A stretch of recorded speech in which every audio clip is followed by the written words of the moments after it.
Assalamualaikum warahmatullahi wabarakatuh. Tuan-tuan dan puan-puan, saya ada satu berita gembira untuk dikongsikan, atau lebih tepat, satu saluran YouTube yang bagus untuk dikongsikan yang saya semalam baru dapat tahu ya. Yang ini apabila seorang rakan saya forward sebuah video melalui WhatsApp, saya tonton video tersebut. Bagus, ilmiah, berkualiti. Dan saya pun mencarilah saluran YouTube-nya tu. Dan saya lihat di saluran YouTube-nya ada beberapa lagi video ya, yang ini video-video react di mana beliau react kepada seseorang ustaz ataupun YouTuber. Dan react beliau ni bukanlah react yang kosong, bukanlah react yang tidak tabayun, tetapi react yang ilmiah. Yang bila kita tonton, apabila kita mula tonton dan dah habis tonton, kita dapat ilmu, kita rasa bijak sikit. Apakah saluran YouTube itu? Saluran tu nama dia Inspirasi Ilmu. Inspirasi Ilmu, saya ada bagi link kepada saluran YouTube ini di kotak description dia. Mana description? Exit video ini, tap pada tajuk, akan ada description di situ. Ayuh kita klik dan ayuh kita subscribe. Okey, sama-sama kita bagi sokongan kepada saluran-saluran YouTube yang bersifat ilmiah sepertinya, yang bersifat ilmiah. Baik. Jadi saya pun tonton beberapa video dan saya pun dapati ia bagus, dan saya pun buat video ini untuk mengesyorkan recommendation. Dan saya nak ulas juga dua video terbaru yang dibuat oleh Tuan Inspirasi Ilmu. Jadi di sini saya nak bagi satu satu cadangan kepada pemilik Inspirasi Ilmu agar memperkenalkan diri supaya kita sama-sama dapat tahu kan. Nanti saya kena panggil, sebelum ni ada Tuan tanpa nama. Nanti sekarang ni ada seorang lagi Tuan tanpa nama 2. Bukan tuan lah. Syekh tanpa nama pula ya. Tak apa, nak kekalkan inspirasi ilmu silakan. Tapi kita para penonton suka untuk berkenalan dengan ahli ilmu ya. Suka untuk berkenalan. Tak handsome, tak apa. Sebab bila buat video tak ada gambarnya. Tak apa, sangat saya pun tak handsome je. Boleh je buat video kan. Tak apa. Baik. Saya nak ulas tentang dua video terbaru yang ada dalam saluran YouTube Inspirasi Ilmu. Sebab kedua-dua video itu beliau react kepada saluran YouTube Protagonist Insight ya. Okey, jadi saya pun tengok video Inspirasi Ilmu, dari situ saya pun cari video Protagonist Insight dan saya pun menemui ya, iaitu apabila Tuan tanpa nama, iaitu pemilik Protagonist Insight. Saya tak panggil dia Protagonist Insight sebab protagonist tu, kalau tuan-tuan dan puan-puan cuba Google meaning protagonist tu, tuan-tuan akan tengok jauh panggang daripada api lah maksud protagonist dengan karakter Tuan tanpa nama tu ya. Jadi saya lebih suka panggil dia Tuan tanpa nama saja. Okey, jadi Tuan tanpa nama ada buat video tentang bid'ah. Okey, dan video itu kemudiannya di-react oleh Inspirasi Ilmu. Kemudian Tuan tanpa nama react balik ke atas itu. Dan kemudian yang terbaru, Inspirasi Ilmu react balik. Jadi bagi setiap video ni, saya ada bagi link di bahagian description ya. Setiap video ni mengikut turutan. Saya ada bagi link di bahagian description. Sila semak, sila tonton. Baik, jadi saya pun barulah nak tonton video Tuan tanpa nama tentang bid'ah. Video yang pertama ada linknya. Jadi bila saya tonton saja macam adalah berkerut-kerut sikit. Pertama sekali, cara beliau sebut ya, cara Tuan tanpa nama sebut nama seorang ulama besar, Sultanul Ulama, Imam Izzuddin. Dia sebut Imam Izz-ad-Din. Tuan-tuan dan puan-puan, bila eja memang begitu, IZZ, lepas tu ALDIN. Tapi bila sebut, kita tak sebut jadi Izz-ad-Din, kita sebut Izzuddin. Okey, macam contoh lain, okey, Abdul Rahman katakan kan. Bila eja memang ain badal, lepas tu alif lam Rahman. Itu dari sudut ejaan betul. Tapi bila kita sebut, dia jadi Abdul Rahman. Dia tak jadi Al-Rahman. Sama juga ya. Dan di sini pun ada juga kaitan dengan alif lam qamariyah ataupun alif lam syamsiyah.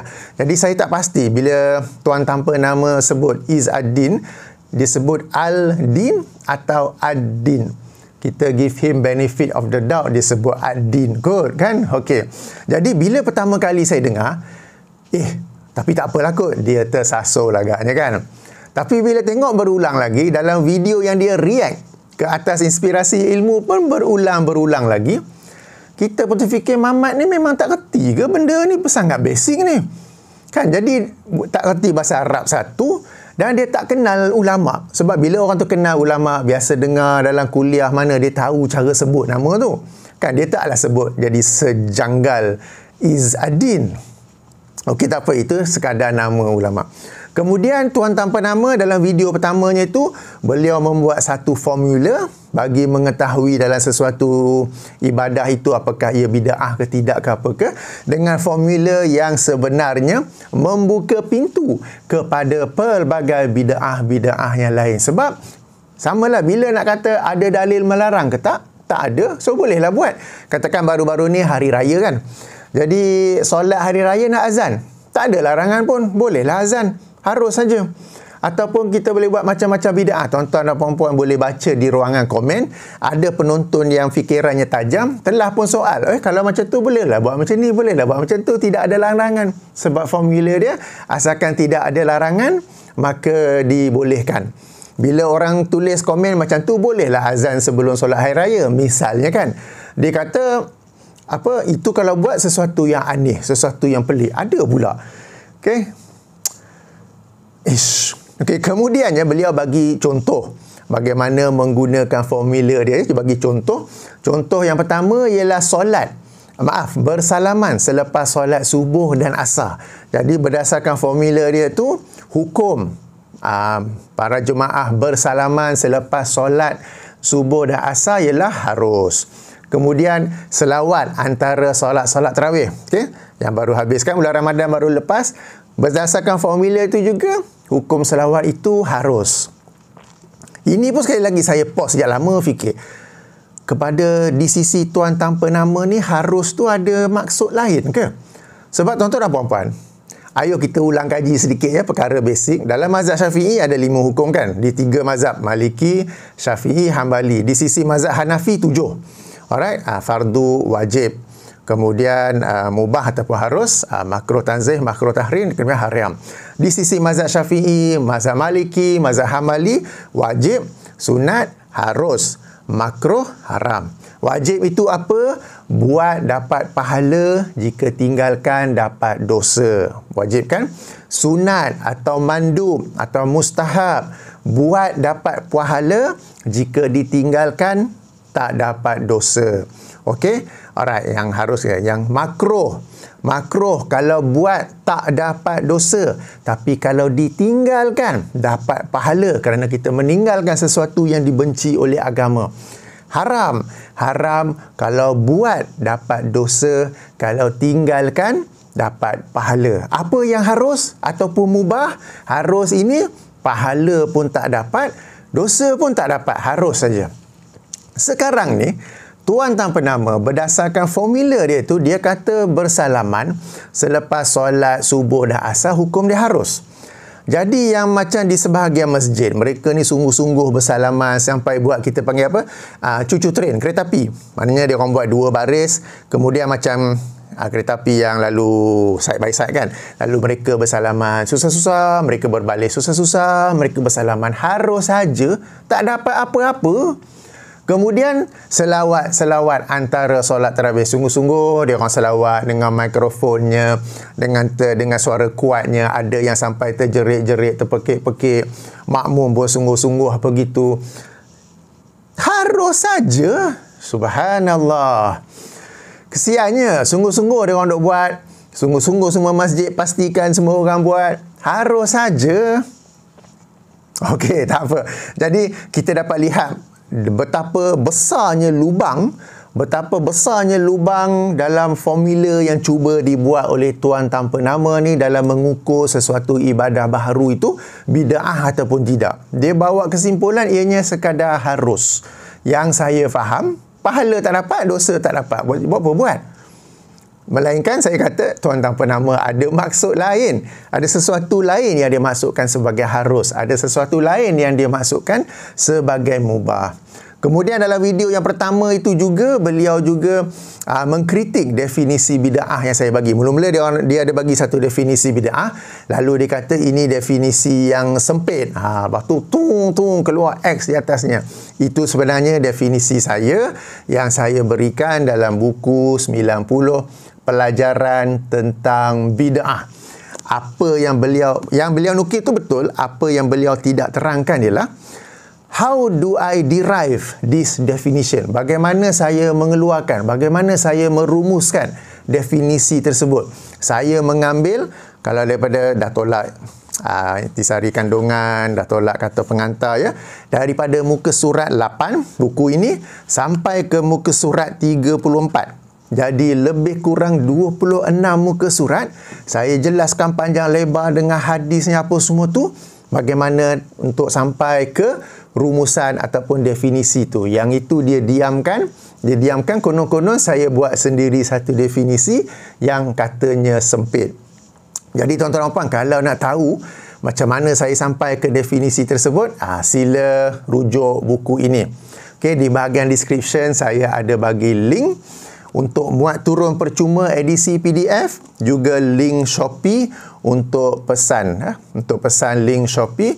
Jadi buku ini agak tebal, 648 muka surat, RM55. Tapi tadi saya tengok ada diskaun, jadi RM51 sekian-sekian sen ya.